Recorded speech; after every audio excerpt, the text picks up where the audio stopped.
The water moved fast that morning, faster than either of them expected. Soo-Ah and Amara had been living beside that river their whole lives. They knew the sound it made when the dry season came, low and lazy, like it was half asleep. They knew the way it looked in the evening when the sun turned everything orange and gold. They had grown up throwing stones into it, dipping their feet at its edges, laughing at nothing the way only sisters could. But that morning, the river was different. It had rained hard the 2 nights before, and the water had risen quietly without anyone noticing.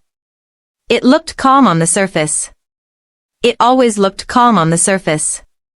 Soo-Ah was the one who spotted the problem first. A plastic container they used to fetch water had fallen into the current and was drifting away quickly. She pointed at it, laughing. Soo-Ah. Amara, go and get it before Mama sees. Amara rolled her eyes, but she was already stepping closer to the bank. She had her natural curly hair tied back with a yellow cloth, her dark skin glowing in the early morning light. She reached forward, stretching her arm out as far as it would go, and that was when the ground beneath her feet gave way. 1 second she was there. The next second she was gone. The river pulled her in like it had been waiting. The current was strong, moving in all directions at once, and Amara went under immediately. Soo-Ah screamed so loud a bird flew out of a nearby tree. She ran to the edge, her straight black hair flying behind her, her hands shaking. Soo-Ah. Amara. Amara, hold on. But there was nothing to hold. Amara surfaced once, twice, her eyes wide and terrified, her mouth opening to say something, but the water took the words. Soo-Ah reached a stick toward her, then grabbed a rope that was nearby and threw it. The rope landed too far to the right. She tried again. Too far to the left. She tried again. Too far to the left. By the time Soo-Ah found someone who could swim well, Amara was gone. The river had carried her past the bend where the trees grew thick and the bank dropped off completely. They searched until the sun was high in the sky. Then until it started going down. Then until there was no light left. They found the yellow cloth that had been in Amara's hair. It was caught on a branch near the water's edge, soaking wet, turning slowly in the breeze. But they did not find Amara. She was 23 years old and she had never once been afraid of that river. That was the problem. You are never afraid of the thing that is waiting for you. Back at the house, their mother sat on the floor and could not get up. Their father, a quiet Korean man with soft eyes and steady hands, held the wet cloth and said nothing for a very long time. Then he pressed it against his chest like he was trying to keep his heart inside his body. Father. We will find her. She is not gone. She is somewhere. We will find her. Soo-Ah sat in the corner of the room with her knees pulled to her chest. She had not stopped shaking since morning. She kept replaying the moment, the stretch of Amara's arm, the sound of the bank giving way, the scream that came out of her own mouth before she even knew she was screaming. Soo-Ah. Whispering to herself, I should have gone. It should have been me. The search went on for days. Neighbors joined. Officials from the next town came. Boats moved up and down the river. But the river had swallowed Amara and told no one where she went. Weeks passed. Then months. The house that had always been full of laughter from 2 young women, their arguing, their singing, their endless teasing, became a house that felt too big and too quiet. Soo-Ah would sometimes walk into the room they shared and stand there, just standing, because she did not know what else to do. She was a twin. She had come into the world holding her sister's hand. And now she did not know if her sister was alive or dead. She did not know how a person was supposed to wake up every morning and keep going when they did not know something like that. But she did. She kept going. Because she had to believe. We are about 3 minutes in and this story is just getting started. If you are already feeling something, that is how you know this one is for you. Hit that like button if you want more stories like this, and keep watching. The best part is still coming. Part 2, The Man on the Other Side. The river had carried Amara far. Farther than anyone in her village could have imagined. By the time the current finally slowed and she managed to grab onto a tree root sticking out from the bank, she was in a completely different state. She had no idea how long she had been in the water. She had no idea where she was. She only knew that she was alive, barely, and that her body hurt in places she did not know could hurt. She pulled herself onto the bank and collapsed face down in the mud. She lay there until the sun went down. She lay there until the stars came out. And then she lay there some more, because she did not have the strength to do anything else. That was how Min-jun found her the next morning. He was 25 years old, Korean, with a calm face and careful eyes. He had come to this side of the river the way he came every morning, quietly, without much noise, because he liked the sound of water and the stillness of early day. He had his jacket in his hand and he was just walking when he saw something at the edge of the bank that was not supposed to be there. He stopped. He looked. He moved closer slowly, the way you move when you are not sure what you are going to find. It was a young woman. She was lying face down in the mud, her natural curly hair spread out around her head like a dark crown, her clothes still damp from the river. She was breathing, he could see that from where he stood, but she was not moving. Min-jun. Kneeling beside her, gently, "Hey. Can you hear me? Are you okay?" Amara turned her head slowly. Her eyes opened. They were dark and deep and full of a fear that had not left her even in her sleep. Amara. Barely audible, where am I? Min-jun. You are safe. That is all that matters right now. Come. Let me help you. She did not have the strength to argue. She did not even have the strength to be afraid of him. She let him help her up. She let him support her weight as they walked slowly from the riverbank to his home nearby. She did not say another word until she had eaten and slept for 12 hours straight. When she finally woke up, she was in a small clean room with white walls and sunlight coming through a thin curtain. For one horrible second she did not know where she was. Then she remembered the river. And her sister. And the sound of the water closing over her head. She sat up so fast her head spun. Amara. Soo-Ah. I need to get to Soo-Ah. Min-jun appeared in the doorway. He had made tea. He set it down carefully beside her. Min-jun. Your sister? Amara. My twin. She was with me at the river. She must think I am dead. I need to go home. I need to, where am I? What is this place? How far are we from? Min-jun. Quietly, you are in Daesong. It is very far from where the river begins. I do not know your village. But we will find it. I promise you we will find it. She stared at him. She did not know this man. She had no reason to believe him. But something in the way he said "I promise," steady, like he meant every single word, made her breathe a little easier. He did not ask her why she was in the river. He did not ask her what she had done wrong. He just made tea and sat across from her and let her cry as long as she needed to. The weeks that followed were hard in a way that was different from drowning but still felt like it sometimes. Amara had no phone. No identification. No money. She did not know the name of her village's official district. She knew her family's faces, her sister's laugh, the smell of her mother's cooking, but she could not translate those things into an address. Min-jun was patient in a way she had never seen in another person before. He took her to offices. He asked questions on her behalf.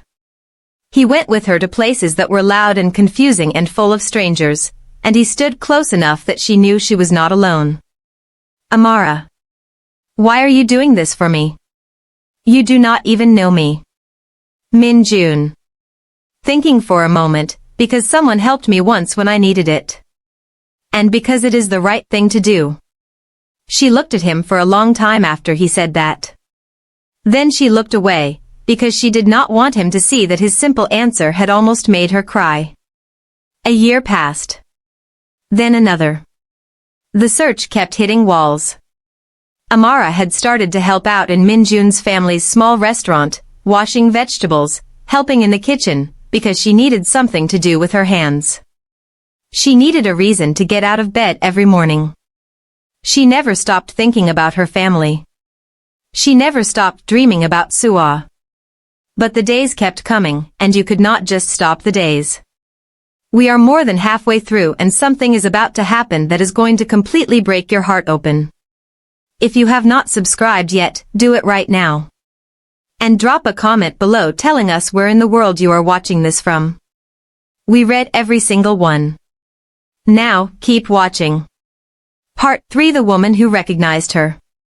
Her name was Hannah, and she was from the same village as Amara's family. She had traveled to Daesung to visit a cousin and would only be there for a few days. She was walking through the busy market on a Thursday afternoon, not thinking about anything in particular, when she looked across the crowded square and stopped walking completely. There was a young woman on the other side. Natural curly hair. Dark skin. A beautiful face with something quiet and sad living just behind her eyes. She was carrying a basket of vegetables and talking to a seller, nodding, smiling a small polite smile, and Hannah's heart jumped all the way into her throat. She thought, is this not the lost daughter they are looking for in my village? She pushed forward through the crowd. But the market was thick with people, bodies pressing in every direction, sellers calling out, children running, and by the time she made it to the other side, the young woman was gone. Hannah stood in the middle of the market and turned in every direction. Nothing. She came back the next day. And the day after. She told herself she was being foolish, that she could be wrong, that plenty of young women had natural curly hair and sad eyes. But she could not shake the feeling. She kept returning to the same spot in the market, hoping. On the 5th day, Hannah was standing near the vegetable stalls when she saw her again. She did not run this time. She walked carefully, keeping her eyes fixed, moving around the bodies in the crowd like she was threading a needle. She was close. Close enough to see the yellow beads on the woman's wrist. Close enough to hear her voice. Hannah. Reaching out and touching the young woman's arm gently, excuse me. Please. I am sorry. But, your name. What is your name? Amara turned around. She looked at this woman she did not know, middle-aged, kind-faced, breathing like she had been holding her breath for a week. Amara. My name is Amara. Why? Hannah put her hand over her own mouth. Her eyes went wet immediately. Hannah. Amara. Is your father a Korean man? And your mother, is she a beautiful black woman with a gap in her front teeth? Amara went completely still. The basket in her hand dropped before she could stop it. Vegetables rolled across the ground and nobody stopped to pick them up. Amara. Barely breathing, how do you know my mother? Hannah. Because I am from your village. Because your family has been looking for you for 2 years. Because your father and mother have not stopped looking for a single day. Because your twin sister. She did not finish the sentence. Amara's legs gave out. Hannah caught her before she hit the ground. The two women stood in the middle of the busy market, one holding the other up, surrounded by strangers who had no idea they were watching something that had taken 2 full years to happen. Amara. Crying into Hannah's shoulder, Soo-Ah. Is she okay? Please tell me she is okay. Hannah. Holding her tightly, she is okay. She never stopped waiting. She always said you were alive. She said she could feel it. A twin knows things that nobody else knows. That is not something the river could take away. Amara explained everything to Min-jun that evening. She sat across from him at the small kitchen table, the same table where he had placed her first cup of tea 2 years ago, and she told him about Hannah, about the market, about her sister, about finally knowing the way home. She expected him to look happy for her. She expected a simple conversation, "Congratulations, pack your things, I'll help you arrange travel." But instead he looked at the table for a long moment and then looked at her, and his face had something in it that she had not seen there before. Min-jun. Quietly, "I am glad. I have always hoped for this. But I will not pretend that the house will not feel very different when you are gone." Amara looked at him for a long time. Then she smiled, and it was a real smile, not the small polite one from the market.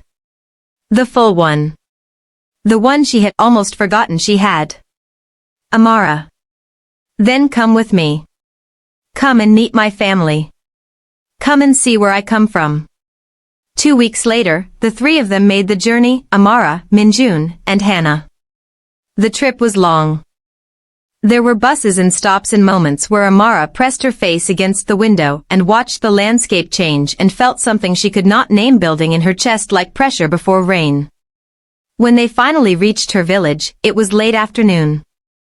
She did not even make it to the front door.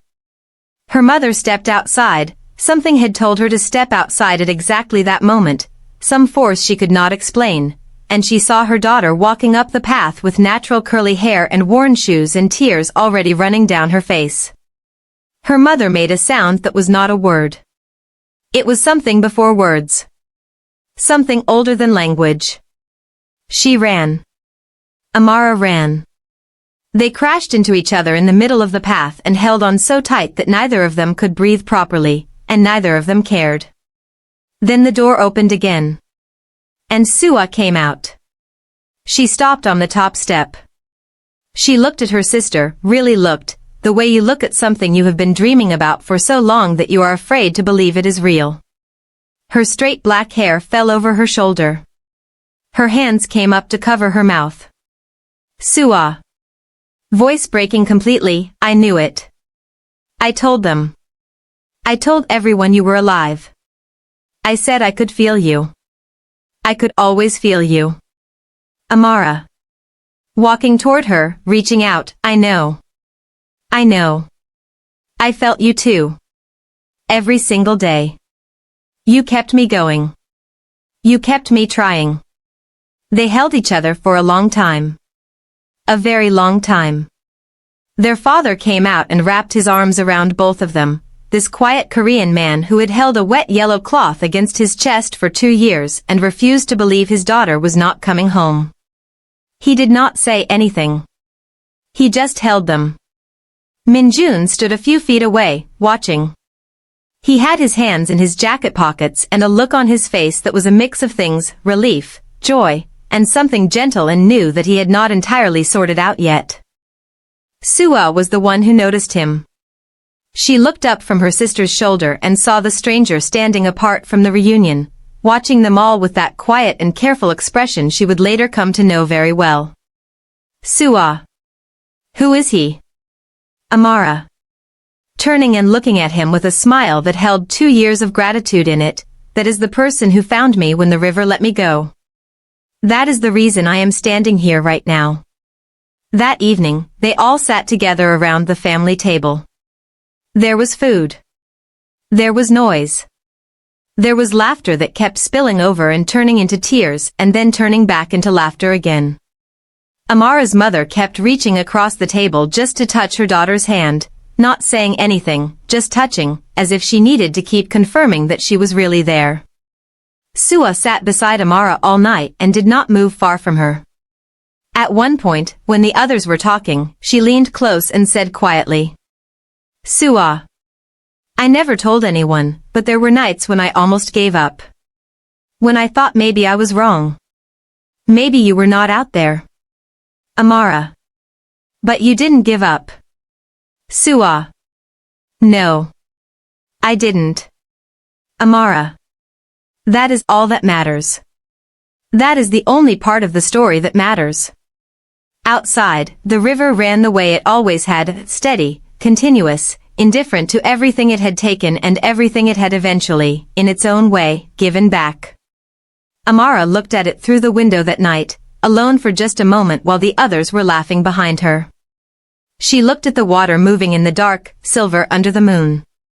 She was not afraid of it. She was not angry at it. She understood now what it had taken her to reach. And she understood that some things, some people, are worth every storm, every river, every lost and terrifying road that leads you somewhere you could never have imagined going. She turned back toward the room. Toward her sister, her parents, the man with the careful eyes who had kept every promise he made to a stranger on a muddy riverbank. She smiled. She was home. That's the story. Yellow Heart. If this moved you, if you felt every moment of this, then you know what to do.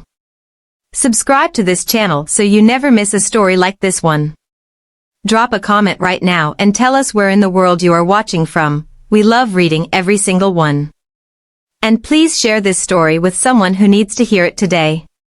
Because somebody out there is still waiting by a river, still hoping, and this story is for them. We'll see you in the next one.